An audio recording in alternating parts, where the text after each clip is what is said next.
Mi nombre es María José Medina y fui una de las primeras enfermeras aisladas por el paciente cero. Mi nombre es Milena Pereira, soy enfermera. Fui una de las primeras enfermeras aisladas por estar en contacto con el paciente cero.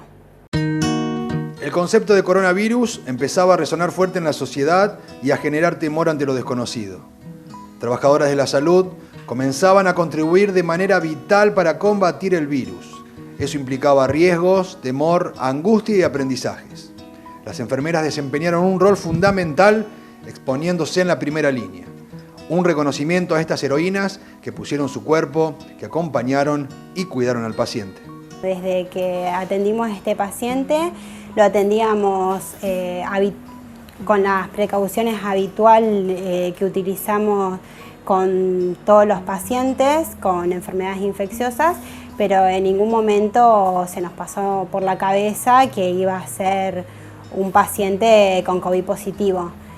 Nosotros a esa enfermedad la veíamos en otro país muy lejano, como que no sabíamos que iba a llegar tan pronto, pero bueno, nos tocó y en ese momento que nos aislaron se nos pasa un montón de cosas por la cabeza, mucho miedo, más que todo por nuestros familiares, por el tema de que son personas adultas y asimismo uno no sabía con qué personas había estado en contacto días anteriores. El sábado a mí me llaman, yo entraba a trabajar a las 14, me llaman a las 13 horas más o menos, me preguntan qué clase de contacto había tenido con el señor.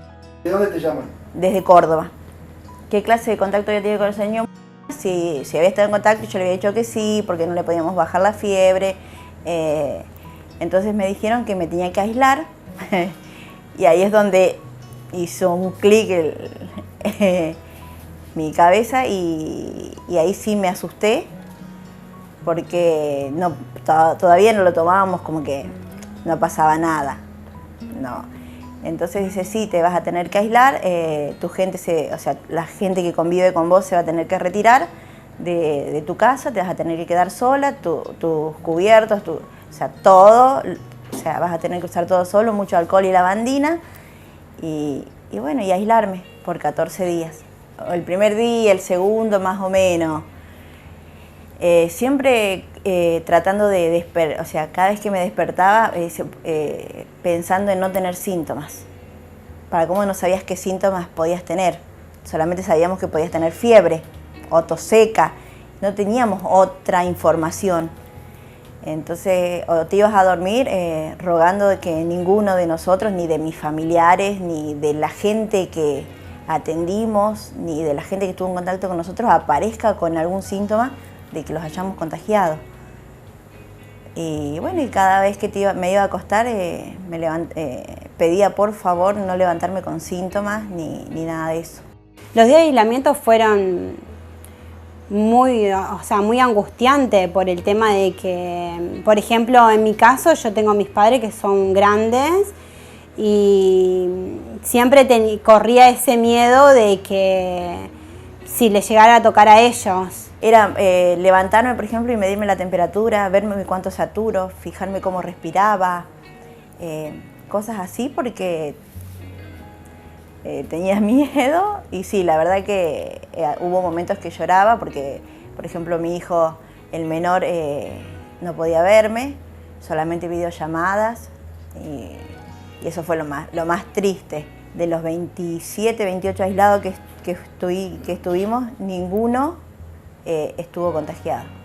Ninguno, o sea, no contagió a nadie. Nosotros antes a los pacientes siempre los atendíamos, o sea, el paciente entraba a la clínica, lo atendíamos, le preguntábamos si venía a la guardia, directamente pasaba con el médico. En cambio después, cuando pasó esto del primer paciente con COVID, cambió muchísimo por el tema de que nosotros, antes que el paciente ingrese a la clínica, le preguntábamos nos fijamos si tenía el barbijo, le hacíamos colocar alcohol en gel o como alcohol en las manos y le preguntábamos sobre todo los síntomas, por qué razón iba a la clínica. En ese tiempo lo que yo rogaba que no pasara nada, porque si hubiéramos uno de los que habíamos salido, hubiéramos contagiado a más gente, Morteros no estaba preparado.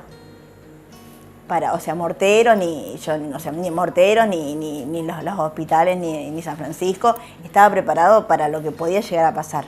Si yo te digo que aprendí es a disfrutar de la libertad, o sea, disfrutar más de tu gente, disfrutar más de lo que tenés en tu vida, y eso es lo que más... Y ahí donde vos estuviste sola es donde aparece la gente que realmente es la que está con vos, o sea, y ahí vos aprendés a conocer las personas. En todo este recorrido del 2020 se aprende varias cosas, a valorar la presencia de la familia porque uno está muy separado de ella, por el tema de que uno a veces no lo quiere ir a visitar por el mismo hecho de que la puede contagiar, más sabiendo que uno es personal de salud y está expuesto a todo, que uno no sabe si un paciente llega y con qué se puede encontrar. Me tocó atender a un paciente con COVID positivo que a lo largo de los días falleció y fue muy chocante para mí. O sea, me dolió mucho y eso como que me hizo saber bien las etapas de la enfermedad y lo agresivo que es. Que se sigan cuidando, que no nos relajemos.